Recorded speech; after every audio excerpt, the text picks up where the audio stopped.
DeWanna Bonner is an absolute legend, and this is one of the lowest of the low things that I've seen in sports. DeWanna Bonner is now DeWanna Bonner. It's official after missing 5 games due to personal reasons. DeWanna is no longer in Indiana. Not only are Fever followers sad, but they also feel deceived because they were so supportive of her during her mysterious absence. And it goes beyond the fact that DeWanna was meant to be the season leader, mentoring Caitlin Clark and assisting the Fever in making a serious championship run. It has nothing to do with the excitement around her signing. She allegedly wanted to leave because of this. That's what's giving supporters a terrible taste in their mouths. The Fever are in a difficult situation once more after a season filled with crazy ups and downs. Here's the twist, though. Recent events demonstrate that this is a blessing. Let's dissect it. But first, hit subscribe for more WNBA updates, and give this a fast like if you kind of knew DeWanna was dead.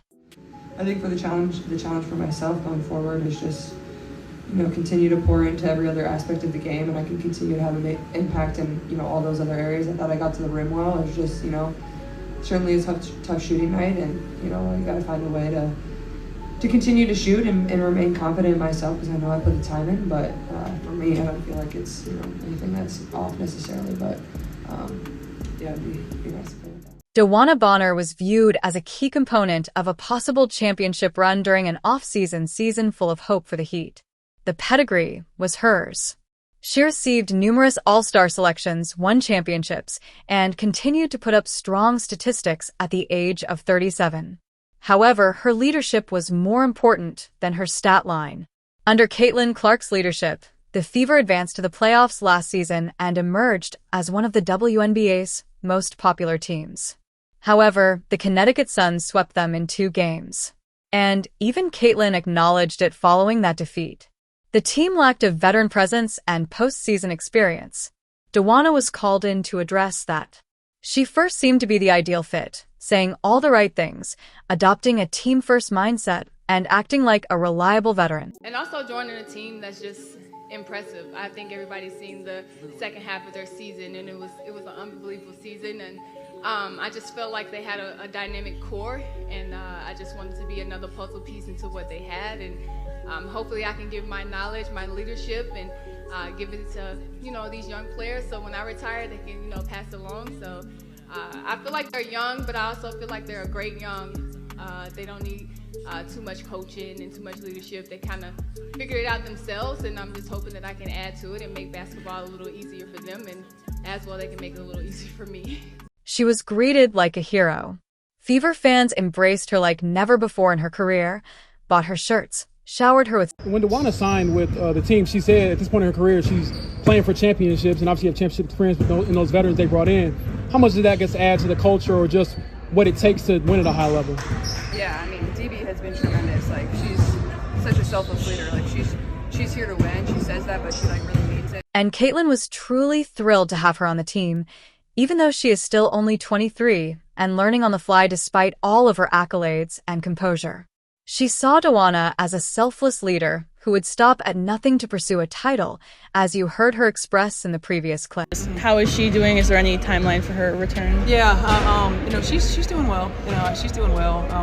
Again, no timeline. I think it's day to day, and for us to just make sure that we're continuing to be supportive of DB. DeWanna had a great start, rising to 3rd place on the all-time score chart in the Fever's overwhelming destruction of the Sky, but things quickly went south.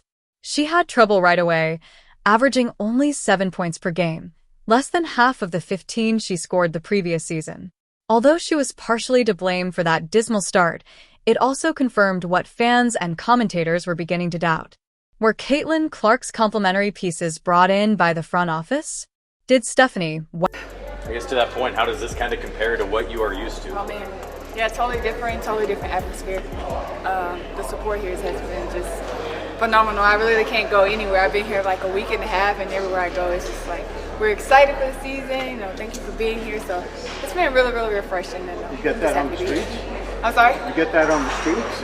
Yeah, everywhere I go, it's just, can't even go to the grocery store without someone saying how excited they are. So it's just been really refreshing. I'm excited to be here. DeWanna was abruptly removed from the lineup for personal reasons after just 9 games, regardless of the reason for the slump. Additionally, Caitlin Clark made her comeback from injury versus the Liberty during that same game. Stephanie White had also missed time for personal reasons just before that. Fans naturally reacted with, I don't know what Stephanie White's doing exactly. I don't have a clue. Again, I don't know what the identity of this team is. I really don't. It seems like they play a different way every game. One could say, well, that's her game plan. She's game planning for each team. How's that working out for you? the rumor mill then went into overdrive. According to fans, DeWanna removed messages about Fever from her social media accounts. There were rumors that her jersey orders were not being fulfilled by the team store. It is said that even her banner was removed from Gainbridge Fieldhouse. Now, whether or not any of that is true is practically irrelevant because the team's silence just encouraged conjecture, and supporters began doing what fans do, searching for hints, making connections, and secretly bracing themselves for the worst. Obviously, there were reports today that DB doesn't intend to return to the team. Just what conversations have you had with her and with the front office about that? Yeah, I've had a lot of conversations recently. Really been focused on the group that we have right here and what we need to do to position ourselves to win. This was no longer merely internet rumors. It was now being reported by several credible sources. DeWanna Bonner was all but dead. All eyes naturally went to Stephanie White, the head coach. We should have some clarification and transparency regarding the situation now that the news is out. However, when questioned about it, crickets? Multiple league insiders are reporting to Annie Costabile, of course Annie Costabile is breaking this news, of Front Office Sports that DeWanna Bonner has quote-unquote no interest in returning to the Indiana Fever. Instead, wanting to be in landing spots with either the Phoenix Mercury or the Atlanta Dream. Furthermore, DeWanna's agency remained silent, which, let's face it, said a lot. It would be simple to stop them if the reports were untrue. A brief denial, a tweet, a declaration. No comment is a comment. No explanation is an explanation. If we were trying to get back, we would have said, oh, we're trying to get back. We're trying to work some things out behind the scenes so both parties are satisfied moving forward. We don't even get that. And recall how we all discussed DeWanna as that unselfish, seasoned leader who just wanted to win a championship and go above and beyond to help? If these reports are true, that attitude vanished as soon as she was placed on the bench. It seems that a smaller role didn't sit well with her, and she checked out rather than helping Caitlin deal with the pressure of the early season or mentoring the youthful core. Just here, multiple sources told Front Office Sports the fit in Indiana was off in the beginning. Bonner, who was signed to be an anchor to win with championship experience for the team's young core, was expected to be a starter. So basically, she stunk it up, got benched for Alexi, and was pissed. But it is what it is. In a moment, I will explain why this could be a blessing in disguise. But for Fever fans, this hurts a lot right now. The red carpet was laid down. They welcomed DeWanna as a culture setter and leader who would lead this youthful core to victory. Fans didn't simply go on while she was away. They actually cared about her welfare. Fans are taken aback to learn that she might have left just because she disliked coming off the bench. And even worse, to see. She's on our team. We want to support her. Let's just give her some grace. And now we get some clarity on that situation. Now we get some understanding of that situation. And all of that grace can get thrown right out the window. You have people fearing the worst for her family. You have people fearing the worst for everything. You have people saying that they hope everything's good with DeWanna Bonner. It turns out she apparently is just pissed off that she wasn't a starter. Then there's this. DeWanna isn't particularly well known for being very active on social media, but during the Fever's game against the Storm, immediately following the news, while she was still on the roster, still getting paid by the team, and still officially out for personal reasons, she decided it was time to post something on Instagram. It wasn't about the team or the game. It was just for fun. She posted it during the game at like 11 p.m. At like 11 p.m. Once more, an Instagram post by itself isn't a huge concern, but it just goes awry when you don't post much and then decide to post one late at night while your team is in the middle of a game, while you're on an unexplained absence, and after fans have been wondering if you're okay. It left a sour taste in the mouths of fans, whether or not that was the purpose. Speaking of negative emotions, this brings us... You guys remember what Alyssa Thomas said about the Indiana Fever fan base last year? And all the things that she heard coming from this fan base last year? That's off. You guys remember what Alyssa Thomas said about the Angel Reese Chicago Sky sham investigation, right? Oh, if Angel said she heard it, then we believe that she heard it. That's off, right? Right. Please leave a basketball in the comments if you believe DeWanna wanted it out for basketball-related reasons, or a P if you believe it was personal, before I show you the bright side of this situation. The Fever now have actual choices to make. You would think they would have begun making plans if they had known about this for some time and had simply kept it a secret. Even yet, it is difficult to sell a costly asset earning $200,000 that is underperforming and that everyone understands ought to be sold. Neither demand nor leverage exists. And for several reasons, they had to act quickly. She is not making a contribution. She is a distraction. Additionally, her pay would have been guaranteed if they had waited too long. They could do one of two things: exchange her for peanuts, or give her a waive to make room for the cap. The latter seems like a waste. However, it was addition by subtraction at this time. She got benched, she couldn't handle it, I want out. She's not playing well, she's getting criticized, I want out. Her significant others call this fan base racist on 2 occasions now, I want out. The truth is as follows. You must leave if you don't want to be there, because that ambiguity would loom over the Fever like a rain cloud the longer she was on the roster. They waived her within a day, suggesting that the top brass felt the same way. However, that just addresses a portion of the issue because her absence created a larger hole.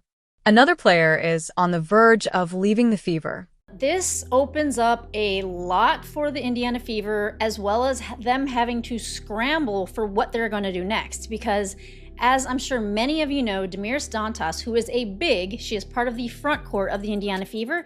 She will be gone from the team after tonight's game against the Seattle Storm. Although the Fever has taken action, there are still many issues to resolve.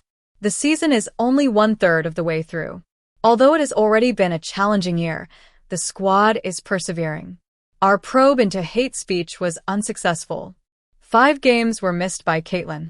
Even though her comeback against the Liberty seemed like a turning moment, she was knocked down again the very following game against the Sun, with no meaningful repercussions other than a few upgraded fouls after the event. And the only true retaliation on the court came from Sophie Cunningham. Caitlin must be feeling the pressure of... Nonetheless, Caitlin Clark continues to struggle. One of the worst games of her career, if not the worst game of her career against the Storm. I don't even think she had the playmaking prowess that she had in the first half against the Aces or the Valkyries. Still wound up with 9 assists, 8 turnovers though, 0 of 6 from 3. She only had to battle the Storm once more. Just by scrolling through X over the past week, I've observed that fans are beginning to draw attention. DeWanna Bonner was brought in for leadership. She was brought in for leadership. And do you want to know all that these young players learned from her? If things don't go your way, refuse to show up, continue to get paid a max contract while you are sitting out, refusing to play. It goes without saying that losing and doing poorly will make you feel bad during a news conference. However, you have to wonder whether Caitlin is beginning to feel overwhelmed by the DeWanna situation, the Connecticut game, and everything else. Caitlin looked up to DeWanna after all. She was actually looking forward to playing with her. She even expressed her desire to earn a ring for her back in training camp. She is now likely dissatisfied not only with the outcome, but also with the message it conveys to the other members of the team. You sure about that? I said there would be a bright side, and here it is. DeWanna preferred not to have the Fever. Everyone in the room probably experienced the friction that had to exist behind the scenes to reach that point. Moving on lifts a fog, even when it is disappointing. To be honest, she didn't look like her former self and was earning $200,000 to score 7 points per game. That is a sizable portion of cap space associated with low output. Players that fit the system better can now receive that money. As we are witnessing with Bree Turner, let's face it, they were never going to trade or waive her in any other way. Thus, this is ultimately a net benefit. And then there's the pacing problem. Throughout the season, commentators and fans have said it. The group moves too slowly. They might add some younger legs now that that roster place is available. Fans were thrilled to hear that the team had promptly reinstated A.R. McDonald because of this. She gave me much-needed vigor. That's an immediate improvement. Additionally, Sydney Carlson and Natasha Howard continue to hold leadership positions. The box remains checked. In the locker room, veterans with championship experience are still present. However, there is still more work to be done. It will be fascinating to see who the Fever bring in because they have shrunk in size. Whatever occurs, though, it's preferable to clinging to someone who doesn't want to be there. Please let me know if you're still here by leaving a basketball in the comments.